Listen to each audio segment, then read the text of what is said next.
ちが交差している今佇んでるこの世界で命が生まれまた沈んでく繰り返される営みの中こんなもんとよぎった時夢は力をなくすもう一度生まれようこの場所で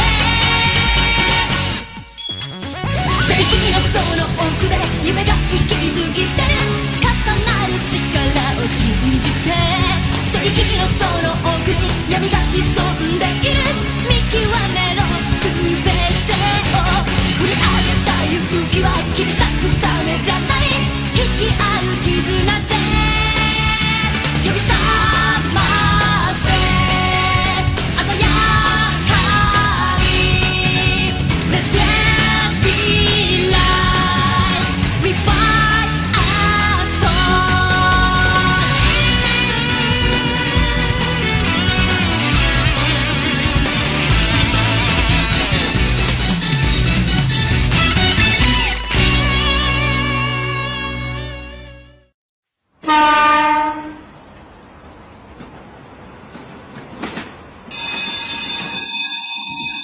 Okay, class. Hanggang bukas ulit. Ay, salamat naman. Sige, bata! Bye!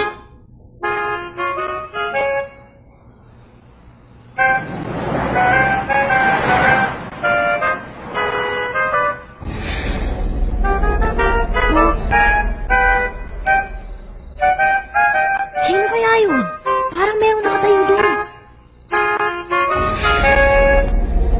Parang tinatawag niya ako. Bakit kaya ako biglang kinabahan? Nakaguni-guni ko lang. Nakakatamad kasing umuwi kung pare-parehong lugar ang dadaanan ko. Mabuti na to, iba't ibang bagay na nakikita ko. Napakaganda ng mga bituin, hindi ba?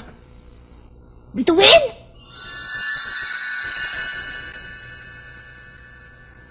Wow! Ang ganda nga! Teka, sino ka? Andito ka rin ba? Para tingnan ang mga bituin. Samahan mo kami! Tingnan natin ang mga bituin sa langit. Hindi, salamat na lang. Kailangan ko nang umuwi. Kaya lang ang iniisip ko, bakit bigla mo sinabing kami? Samantalang dadalawa lang naman tayo ah. Hindi. Marami kami. Ha? Dito! Sa sementeryo!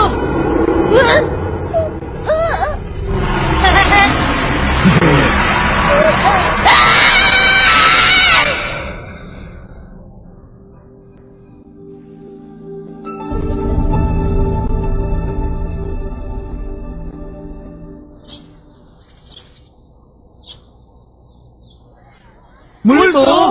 Oo, pag uwi ko galing sa eskwela kahapon, may nakilala akong weirdong lalaki dun sa may sementeryo. Tapos bigla na lang siya napaligiran ng maraming multo. Nakakatakot! Teka, Manta, hindi ba masama ang pakiramdam mo? Ha? Masama? Naisip ko lang na baka nilalagnat ka kagabi. Alam mo na, siguro na panaginipan mo lang. Okay lang, iintindihan ko. Alam kong hindi ka panipaniwala. Ganon din ang sasabihin ko kung kayo ano pakwenta lang tungkol sa akin sa multo. Pero totoo ang sinasabi ko. Oh? Ay nako, nag-iimbento ka lang yata eh. Hindi ako nag-invento. Anong hindi? Gusto mo lang kaming takutin kasi nauuso na naman yung mga kwento tungkol sa multo. Nabasa mo ba yung libro na puro nakakatakot ang kwento? Oo naman. Kaya lang nga, mas gusto kong makinig kesa magbasa. Sige naman, Tay, tuloy mong kwento mo. Hindi yung kwento lang, totoo yun. Ha? Napikon? Ayaw nyo kasing maniwala eh. Hindi ako nagsisinungaling. Kasama ng bata yung mga multo doon sa sementeryo. O sige na nga, sinabi mo eh. Totoo sinasabi ko. Baka nasobrahan ka lang sa pag-aaral kaya kung ano-ano pumapasok sa isip mo. Baka sinapian ka na ng multo. Tama! Tama na yan. Maupo na kayo. Magsisimula na ang klase natin. Ay, kala ko natin siya naman. Asa, hindi naman ako nagsisinungaling eh.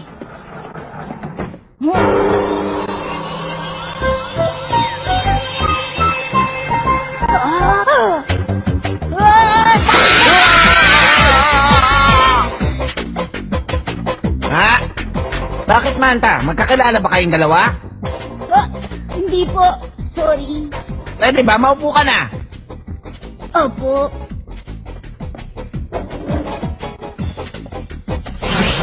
Class, bago tayo magsimula, may ipapakilala muna ako sa inyo. Siya ang inyong bagong kaklase. Ang pangalan niya ay Yo Asakura. Kalilipat lang niya ngayon sa eskwela natin. Nanggaling Ayun! siya mula sa Degundo. Eh, sinasabi ko sa'yo, kasama ng mga multo. tinatanggap natin siya dito sa Ang kulit mo, Manta! Tumigil ka na nga dyan!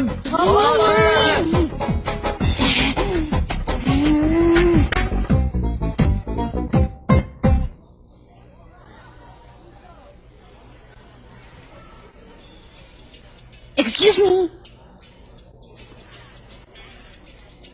Bata! Huh? Hindi ba nakita na tayong dalawa kagabi? Kasama mo pa ba yung mga multo?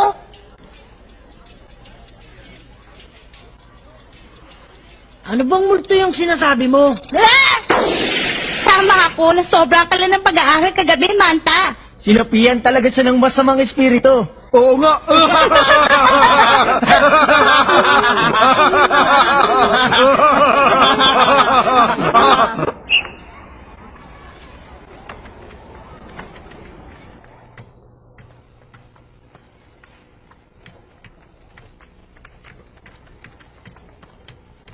Akala niya siguro makakalusot siya sa akin, ha? Malalaman ko rin kung sino talaga siya. Kaya, susundan ko siya kahit saan siya magpunta. Mahihuli rin kita. At pag napatunayan kung tama ko, hindi ko siya palulusutin. Ibubuko ko siya sa buong klase namin.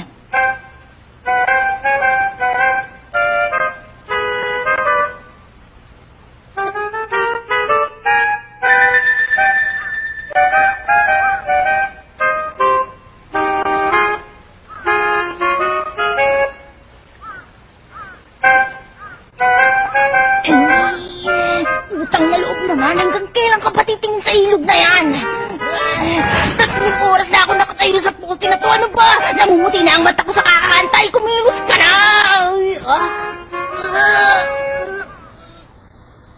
Aalis na siya! Napakasarap talagang tumambay sa mga ganitong lugar. Nakaka-relax ang utak. Umalis ka na dyan! Huh? Patay! Ang ingay-ingay ko kasi. Sana hindi niya ako nakita. Nick! Nakakasar naman! Nawala na siya! Okay ba? Ayos! Sa mga ganitong pagkakataon, laging nakahanda si Manta. Aabangan ko yun. Alam kong dadaan siya dito sa sementeryo. Tapos gamit ang camera ko, kukunan ko siya ng picture kasama ng mga multo.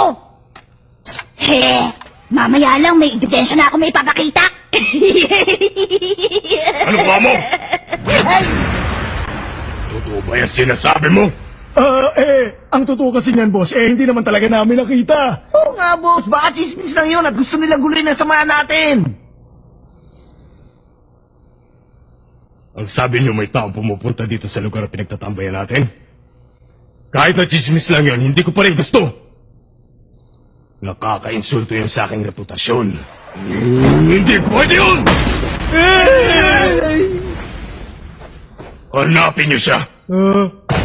Kahit na chismis lang, hanapin niyo pa rin yung taong sinasabi nila pumupunta dito at dalhin niyo sa sarapan ko. Hindi ko matatanggap na basta na lang siya pupunta sa lugar natin at hindi man lang nagpapaalam sa akin. Tuturuan ko na leksyon ng taong yun.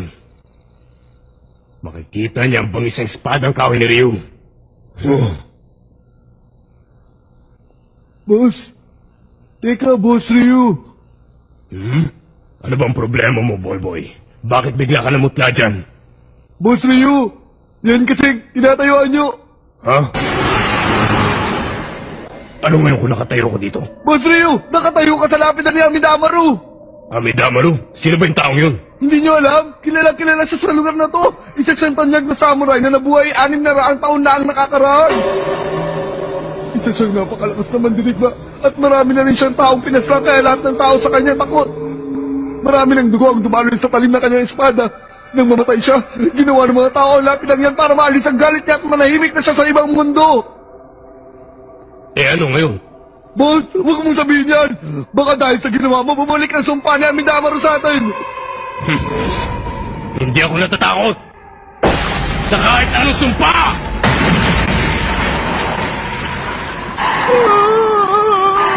Lapid na! Hila niya! Naku, lagot na tayo. Natatakot ako.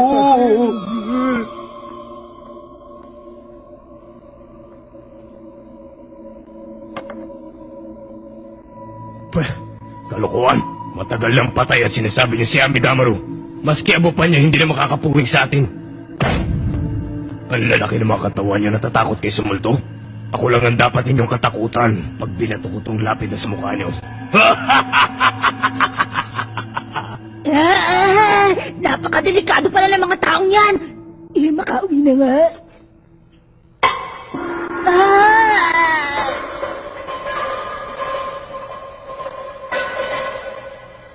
Oh. At sino ka naman? Ako ba ang kinakausap mo? Baliwala ako. Hindi naman ako importante eh.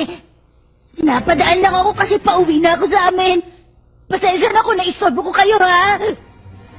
Alam ko na, ikaw siguro yung batang pumupunta dito sa tambayan namin. Hindi ako. Ngayon lang ako napunta sa lugar na to eh. Sagrado para sa amin ang lugar na to. Kaya dapat lang na maturuan ka namin ng leksyon. Hindi. Okay na ako. Huwag niyo na ako turuan. Halika na dito!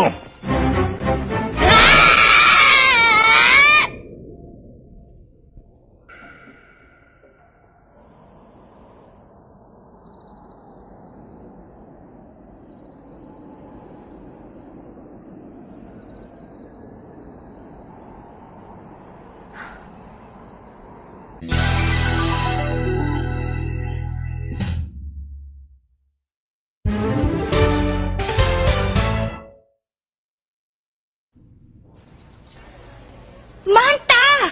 Ano nangyari sa mukha mo? Sinalo ko yung kahoy na espada ni Ryu. Sinalo mo lang, nagkaganyan ka na? Ang sama naman ang ginawa sa'yo ng taong yun. Kukuha lang sana ako ng picture para patunayan sa'yo na nagsasabi ako ng totoo. Ay. Hanggang ngayon ba, hindi ka pa tumipigil? Hindi pa rin. Ano ka ba, Manta?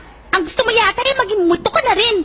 Isa pa, mas dapat mong katakutan ng mga katulad ni Ryu kaysa sa mga multong sinasabi mo. Kung ako sa'yo, titigilan ko na yan. Mapapahama ka lang. Pero totoo lahat ang mga nakita ko. Para sa amin, mas totoo pa yung ginawa ni Ryu sa mukha mo. Tignan mo nga! Iba naman yung multo sa ginawa sa akin ni Ryu eh. Anong iba? Pareho lang!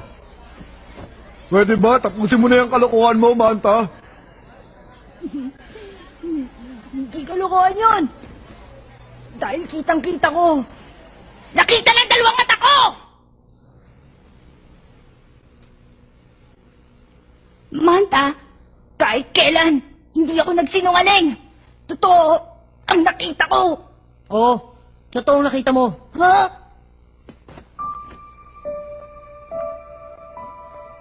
Meron kang nakitang multo.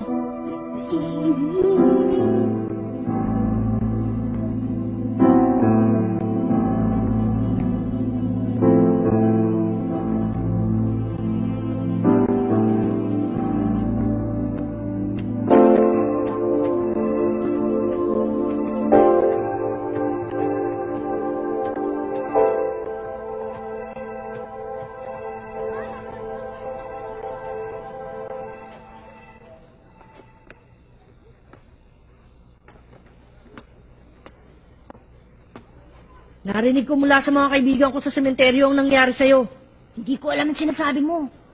Uuwi na ako, marami pa akong gagawin sa bahay. Hindi ako katulad mo na patayo-tayo lang sa isang lugar. Ay naku, Manta o Yamada. Halika, sumama ka. Teka nga muna sandali, huwag mo nga akong hilahin. Saan ba tayo pupunta? Sa lugar ni Ryu. Ano? Ang sabi sa akin ng lolo ko noon, wala raw masamang tao na nakakakita ng mga spirito ng mga namatay na. Kaya alam ko na mabuti kang tao. At hindi ako papayag na tratuhin nila ng ganyan ang isang mabait na taong tulad mo. Bitawan mo nga ako! Kung gusto mong pumunta sa lugar na pinagtatambayan ni Ryu, ikaw na lang, huwag mo na ako idamay! Alam kong masamang tao si Ryu, pero hindi lang siya ang nakakalaban mo. Marami sila! Sigurado ako! Pumaporma ka pa lang, bubugsarado ka na sa kanila! Tama ka. Wala nga akong laban sa kanila. Huwag mo nang ituloy ang binabalak mo! Ha, huwag kang mag-alala. Walang masamang mangyayari sa atin. Ano, halika na. Ay! Pasensya ka na kung wala akong sinabi sa'yo kahapon, ha? Ha? Ayoko kasing malaman ng lahat ng tao kung ano ako. Medyo asiwa ako makipag-usap sa ibang tao. Mas sanay ako makipag-usap sa mga multo.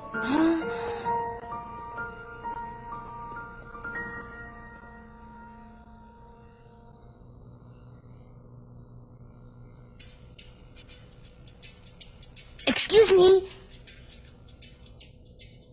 Naririnig mo ba ako? Meron ka bang gustong sabihin? Pwede humingi ng pabor sa'yo? Alisin mo na ako sa pagkakatali ko dito. Iiwan mo ako pag inalis ko yan eh. Dapat lang! Kaya dyan ka muna. Ah! Bakit kailangan mo itong gawin sa akin? Pakakawalan din kita kapag natapos na tayo. Maghintay ka lang, malapit na yun. Tama ka, malapit na nga. Malapit ko lang matikman uli ang kahoy na espada ni Ryu sa mukha ko.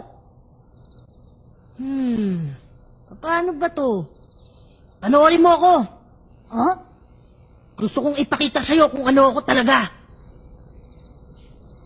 Wala naman palang bilat na tamaan. Ang bibilis tumakbo. Ayan na Para sila. makaisip na nagtago. Oo nga eh. Hindi na sila nakapagsalita pa. Nakakatawa.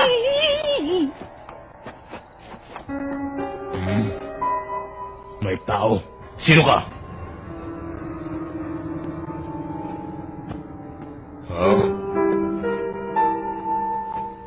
Kumusta? Ako nga pala si Yo Asakura. At ito naman ang kaibigan ko, si Mata Oyamada. Ay! Hello, kumusta na kayo? Boss Ryu, naalala mo ba yung bubuit niyan kagabi? Kilala ko mukhang yan. Sinadya akong pumunta dito para pasalamatan kayong lahat sa kabutihang yung pinakita niyo sa kaibigan ko. Pasalamat? Baka ang gusto mo talaga magiganti sa amin. Magaling ka rin magpatawa, no? Baka gusto mo nang pumunta sa kabilang mundo. Sabi nga ng mga espiritu sa kabilang mundo, napakalaking perwisyo daw ang ginagawa niyo dito sa lugar nila. Bata, baka hindi mo nakikilala kung sino ang kaharap mo ngayon. Mag-sorry ka na! Humingi ka na agad ng tawad! Boss Ryu, kami na ang bahala sa isang yan. Di mo kailangan dumihan ng kamay mo, boss. Tatapusin namin sila. Kung ayaw mo, ako hihingi ng tawad!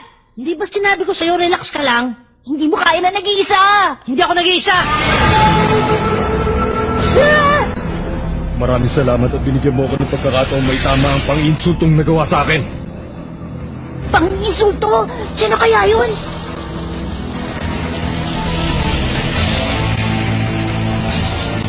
Sugod, mga bata! Pwede bang tingnan mo ko ng mabuti? Halika na, simulan na natin! Sige! Amidabaro! Spirit Ball Move! Isa akong shaman! Ang nag-uugnay sa dalawang mundo!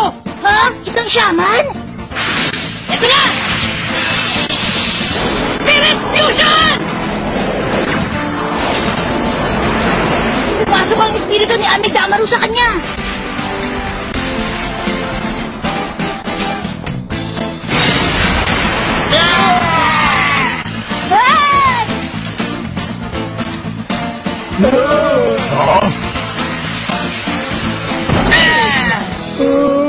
Paano? Anong nangyari? Bakit sila natalo? Napakabilis ng pangyayari. Hindi ko nakita. Shaman? Siya ang taong nag-uugnay sa mundong ito at sa kabilang mundo. Pagkakataon mo na magpakitang gilas. Ihanda mo na ngayon ang sarili mo! Bakit ganun? Parang may nagbago sa kanya. Ano ba nangyari kanina?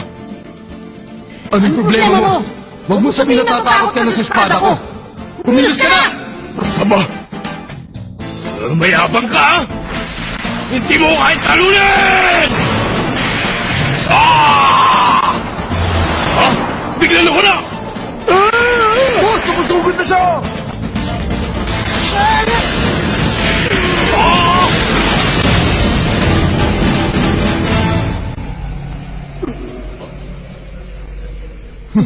Hindi kita tatapusin. Pasalamat at hindi ko gusto makasama ang mga tao katulad mo dun sa kabilang mundo. Si Boss Ryu! Natalo! Umalis na tayo! Shaman? Hindi hinayaan niya ang isang espiritu na pumasok at gamitin ang kanyang katawan. Kaya ang lahat ng galing at kilos ng espiritu ay nakikita sa bawat galaw niyo. Ang galing!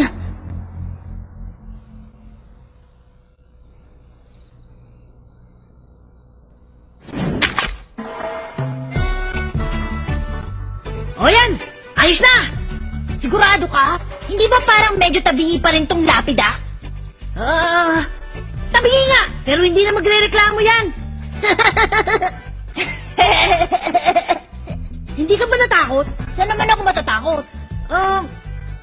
Hindi ba nakita mo pumasok yung espiritu sa katawan ko? Ah, yun ba? Hindi na ako natakot kasi marami na ako nakitang multo bago pa kita nakilala. Oh? Talaga? Oo! Wow! Ang ganda ng bituin ngayong gabi, no? Ha? Tama ka nga!